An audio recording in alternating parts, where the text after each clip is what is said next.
Hello all, welcome to TechTrapture. So in our previous video, we already seen what are the different compute services in Google Cloud. So we have talked about Google Compute Engine, Google App Engine, Kubernetes Engine, Cloud Run and Cloud Run function. So now we are just deep diving into our first service, that is a Google Compute Engine. So in this video, we'll first try to understand what is Google Compute Engine. Then we'll create our first compute engine, that is first VM instance in a Google Cloud. So let's get started here. So let's first see what is a Google Cloud Compute Engine. So this is infrastructure as a service offering by Google Cloud. So what is infrastructure as a service? So here we create a virtual machine, but the underlying infrastructure is within a Google data center. So Google allow you to create virtual machine on a Google's infrastructure. So they are offering their infrastructure as a service. That's why it is infrastructure as a service offering for a Google Cloud.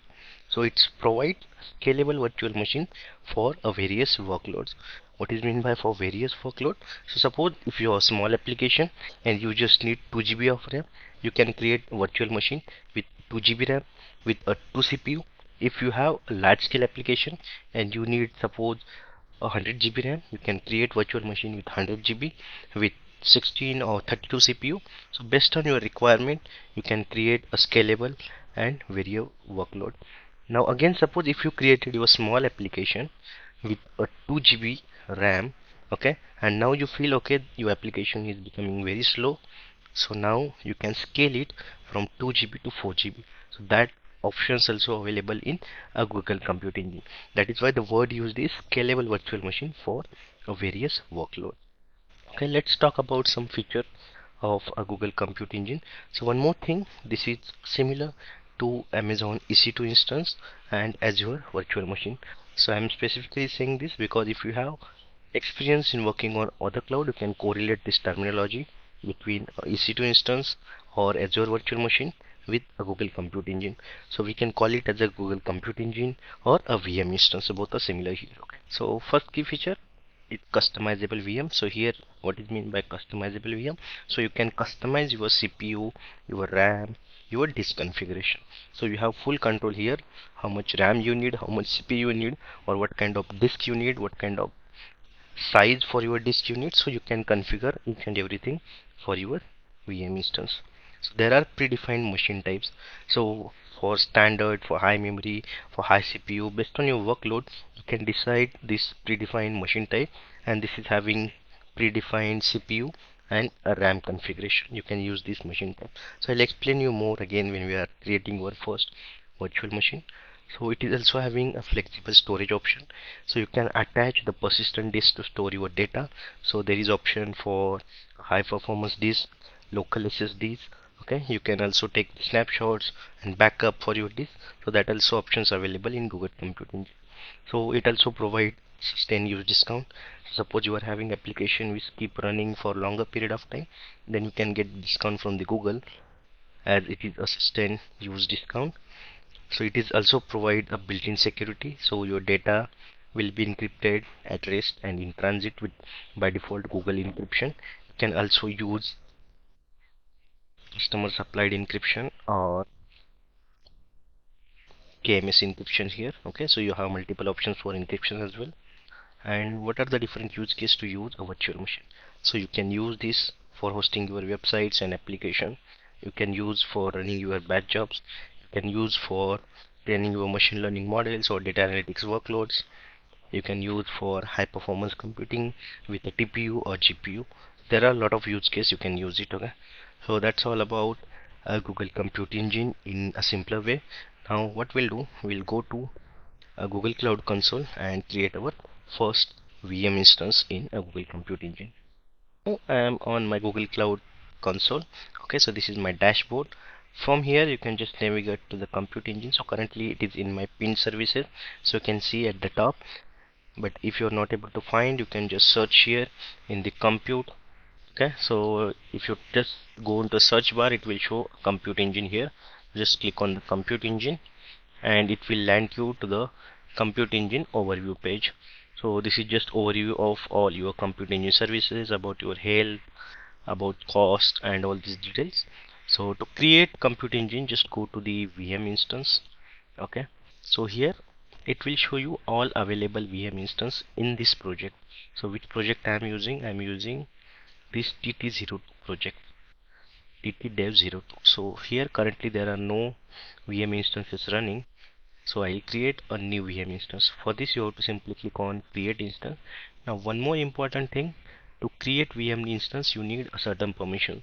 So if you are having owner or editor role, you will definitely have permissions to create your VM instance. But if you do not have permission, then you can ask admin to create permission for you. So what permission do you need? So that you can simply get in the documentation. So this is the documentation on create and start compute engine. So here you can see the required roles. So you need compute instance admin v1 role, create a VM instance. And if you are asking about the specific permission, that is compute instance dot create permission, you will need to create a virtual machine in your project. So if you are using the free trial account, or if you are editor or owner, you will not face any of these permissions issue. If you are using the Terraform, or if you are trying to create programmatically, you will face the permission related issue, and then you can grant this role to create a Google Compute Engine VM instance. Okay, let me go back now here, and now you can give the name of the VM instance. So I'll just give GCE demo, Google Compute Engine demo, and here you can choose your region and zone. So you can choose any of the default zone, and your pricing is based on your region as well. So currently you can see the pricing per here monthly estimate, you can see $25 for US. If I go for Europe region, so there will be slight different in the pricing. Okay, if I go for Belgium, so now pricing will change slightly. It is now 27. So you can choose a nearest region, that is for best performance, or you can choose the region with a low cost. So I'll just go with the US Central one for this demo, and these are the different machine types. Okay, as I said, it provides a variety of machine type for different workload. So here standard is E2. You can use low cost day-to-day computing. For this demo we can use this one, but if you need compute optimize, you can use this one. This is for high performance, and you can see the cost as well. If I am using E2 general purpose machine, okay, for low cost day-to-day computing, my monthly cost is 25. If I shift to compute optimize, you can see the cost is increased almost by $100.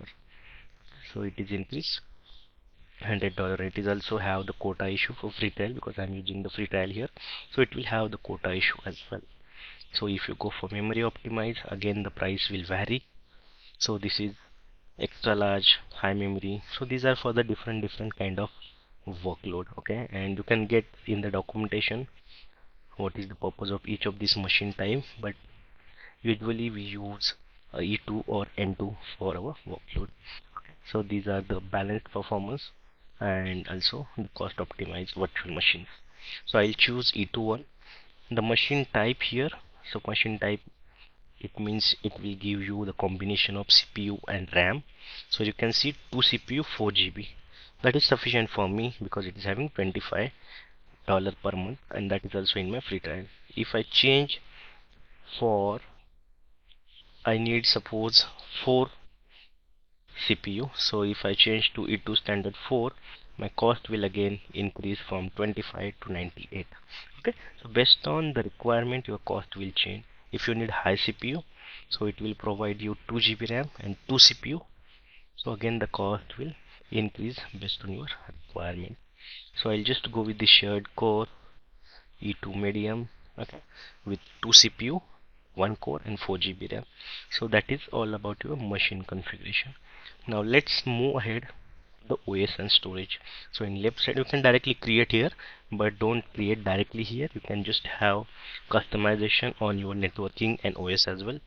So just go to the OS and storage. So earlier this UI was different, this was recently changed. If you are looking for any older videos, then you will see the different UI, but now this UI is different, and you will see these options at the left side. So earlier these options were not there at the left side. So now in OS and storage you can decide which operating system you will need. So if you go here and change, you will see a lot of operating systems. You can use CentOS, Debian, Red Hat Linux, Rocky Linux, Ubuntu, or Windows servers as well. So these are the public images. You can use custom images as well. You can build your own image. You can use the older snapshot as the backup of the image, archive snapshot, or existing disks. You have a multiple options. But default it is a public image, and we'll use this public image and also the size of your boot disk.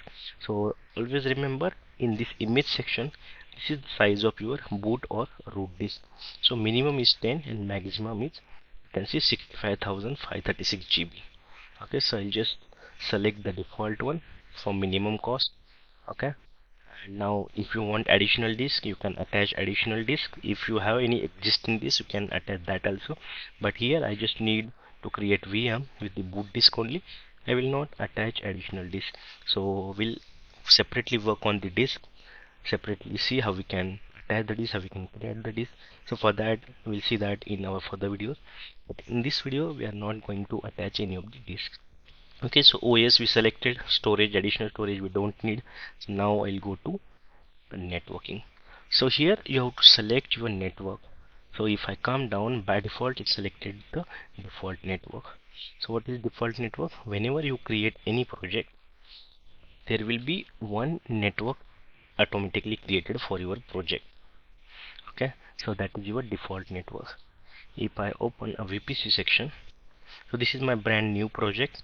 I haven't created any network manually, but you can see the default network, and this default network have subnet in each of the region. Okay, so there are subnet, 42 subnet. If I open this, it will have subnets in each of the region. Okay, so it is having for Asia, Asia is 2, all these subnets having in different region. So we need in US Central. Okay, so I'll just choose the default network, and subnet also by default it had selected. Okay, so for one thing to remember, in which region you are creating. So suppose I will choose zone A. So in which region or zone you are creating the subnet or the virtual machine, you need the subnet in the same regions. Okay, so if you do not have subnet in the same region, you will not able to create your virtual machine. Okay, now I selected my subnet as well. I'll keep this as it is. I'll keep default. Okay, if you want to allow HTTP traffic, network tab, everything, so everything I'll keep default here, because I want to create it in the default network. How to create it in the custom network, that also I'll cover in the separate video, but this video is only for creating our first virtual machine. So you can simply go to observability, and now all the configuration you can keep default and simply create your first virtual machine.